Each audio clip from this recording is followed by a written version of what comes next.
स्वागत है आपका एक और महत्वपूर्ण क्लास में। तो कैसे हैं? मुझे उम्मीद है कि आप यदि आप TGT, PGT, UPHSC, BPSC, NEET, JRC, GDC इन परीक्षाओं की तैयारी कर रहे हैं तो ये क्लास आपके लिए बहुत महत्वपूर्ण है। यदि आप हमारे चैनल को पहली बार देख रहे हैं तो इसको सब्सक्राइब कर लें। यदि आपने सब्सक्राइब किया है तो आप वीडियो को लाइक जरूर करें। यूपीएचएससी की परीक्षा 18 तारीख को होनी है हिंदी विषय की, तो उस लिहाजा से ये वीडियो जो है आपके लिए बहुत महत्वपूर्ण है, इसलिए आप वीडियो को पूरा जरूर देखें। तो चलिए शुरू करते हैं आज की महत्वपूर्ण क्लास। पहला सवाल देखते हैं। पहला सवाल कह रहा है कि जायसी की प्रेम पद्धति में कौन सा तत्व नहीं है?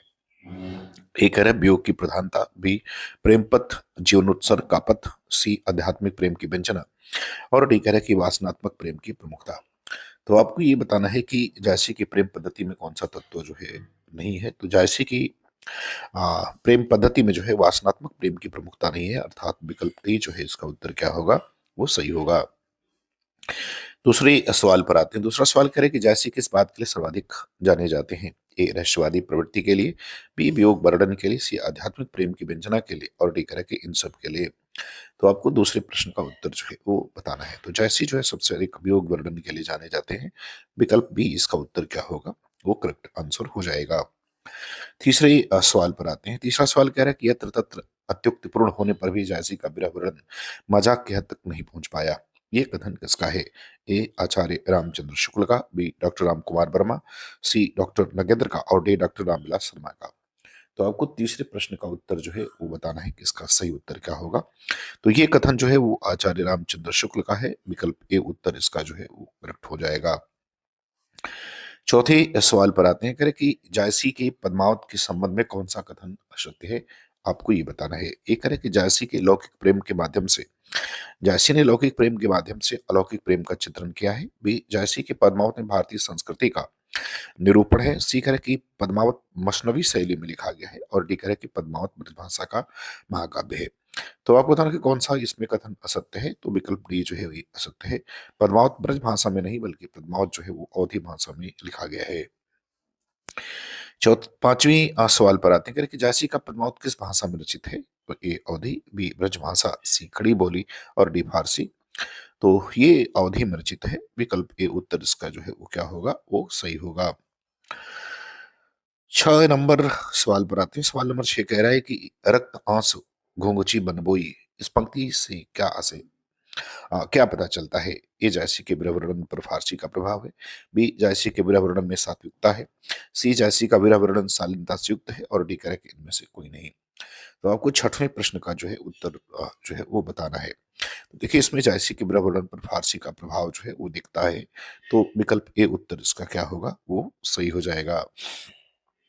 सवाल नंबर 7 पर आते हैं। 7 नंबर सवाल में कह रहा है कि कंत कहाँ लागो हेरे में किस काम दशा का वर्णन जो है वो जायसी ने किया है? ए गुण कथन, बी अभिलाषा, सी प्रलाप, और डी उन्मादगार।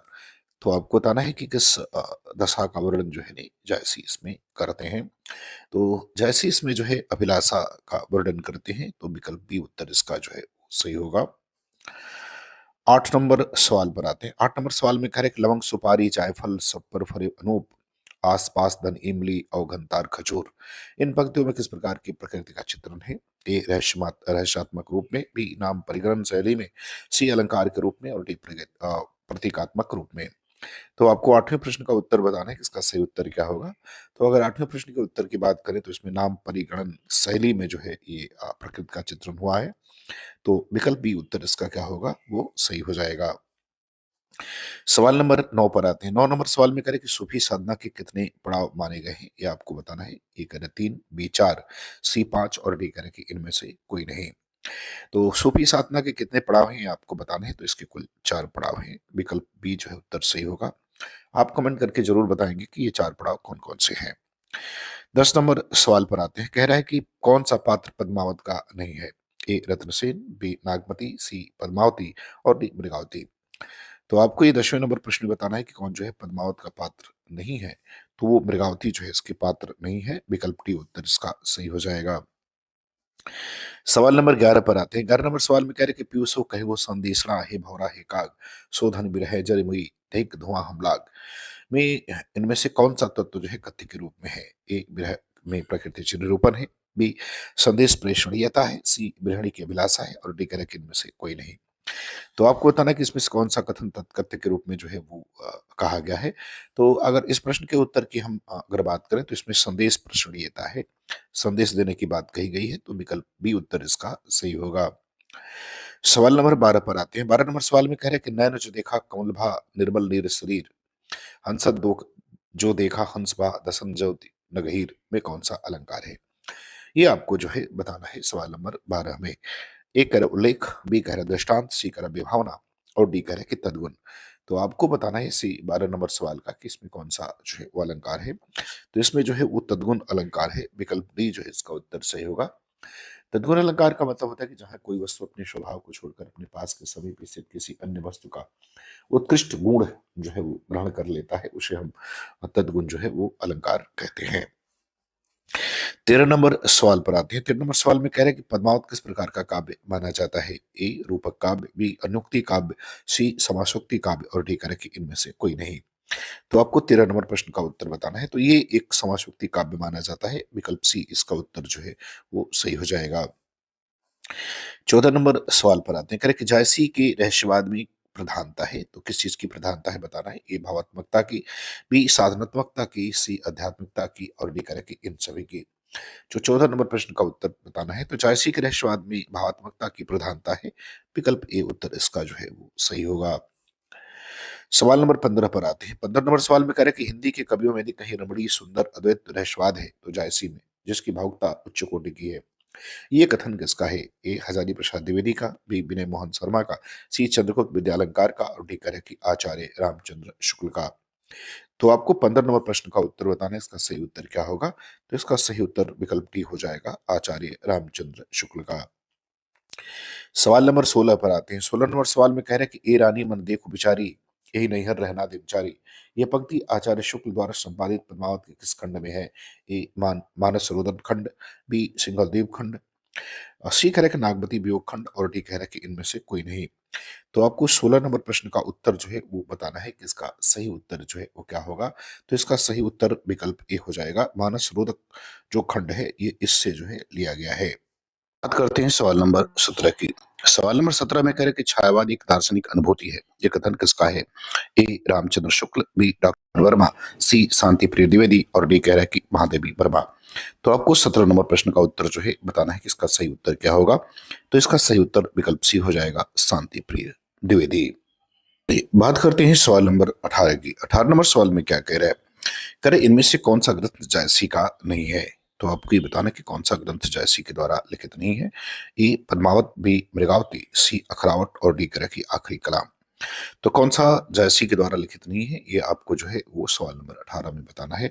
तो मृगावती जो है वो जायसी के द्वारा लिखित नहीं है, तो विकल्प बी उत्तर इसका क्या होगा, वो सही हो जाएगा। सवाल नंबर 19 पर आते हैं। 19 नंबर सवाल में करें कि मन्नू भंडारी अपनी आत्मकथा में आपका बंटी उपन्यास की विभिन्न समीक्षाओं में किस पक्ष को उपेक्षित मानती हैं। ए खंडित बचपन, बी बच्चे के पालन पोषण का आर्थिक पक्ष, सी बाल मनोवैज्ञानिक पक्ष और डी मुख्य स्त्री पात्र स्त्रीत्व। तो किस पक्ष को जो है वो उपेक्षित मानती है, आपको 19 नंबर सवाल में बताना है। तो इसमें जो उपेक्षित मानती है वो मुख्य स्त्री पात्र अस्तित्व, इसको उपेक्षित मानती है, विकल्प डी उत्तर इसका सही होगा।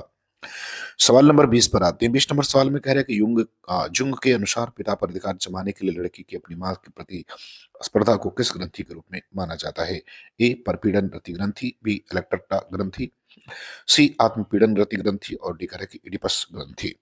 तो किस रूप में माना जाता है ये आपको बताना है। तो अगर 20वें सवाल का उत्तर देखा जाए तो विकल्प बी हो जाएगा, इलेक्ट्रा इलेक्ट्रटा जो है ग्रंथि इस रूप में माना जाता है। 21 नंबर सवाल पर आते हैं। सवाल में कह रहा है कि सखी प्याजों को जो मैं न देखूं तो कैसे काढ़ूं अंधेरी रतियां, काढ़ूं अंधेरी रतियां। उक्त काव्य पंक्तियों में पंक्तियां जो है किस कवि की हैं। ए विद्यापति, बी नरपतिनाल, सी अमीर खुसरो और डी कह रहे कि भट्ट केदार। तो आपको 21 नंबर प्रश्न का उत्तर बताना है किसकी है। तो ये अमीर खुसरो की पंक्ति है, विकल्प सी उत्तर इसका सही हो जाएगा। सवाल नंबर 22 पर आते हैं। 22 नंबर सवाल में कह रहा है कि निम्नलिखित में कौन सा प्रवासी लेखक मॉरिशस का नहीं है। ए महेश राम जियावन, बी अभिमन्यु अनंत, सी रामदेव धुरंधर और डी कह रहे कि महात्म सिंह। तो कौन जो है इसमें से मॉरिशस का लेखक नहीं है, ये आपको बताना है। तो महात्म सिंह मॉरिशस के लेखक नहीं है, विकल्प डी उत्तर जो है इसका क्या होगा, वो सही हो जाएगा। सवाल नंबर 23 पर आते हैं। 23 नंबर में कह रहे हैं कि आनंद वर्धन ने किसे जो है ध्वनि की आत्मा माना है। ए वस्तु ध्वनि, बी अलंकार ध्वनि, सी रस ध्वनि और डी गुणौचित्य।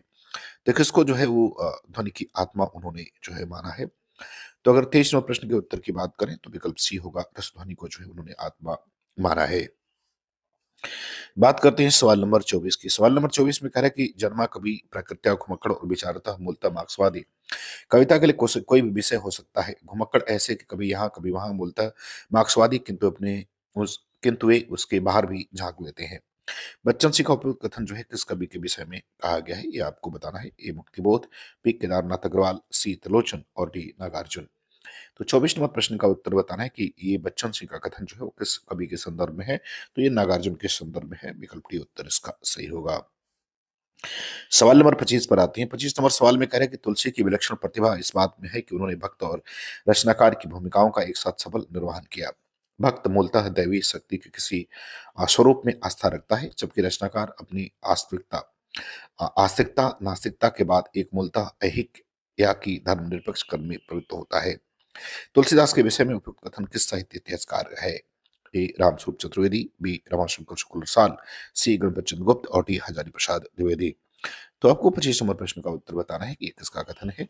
तो ये रामस्वरूप चतुर्वेदी का कथन है। विकल्प ए उत्तर इसका जो है वो क्या होगा, वो सही हो जाएगा। तो मुझे उम्मीद है कि वीडियो आपको पसंद आएगी, अच्छा लगेगा। आपको अच्छा लगे तो आप चैनल को सब्सक्राइब जरूर करें। पूरा वीडियो देखने के लिए आपका बहुत बहुत धन्यवाद।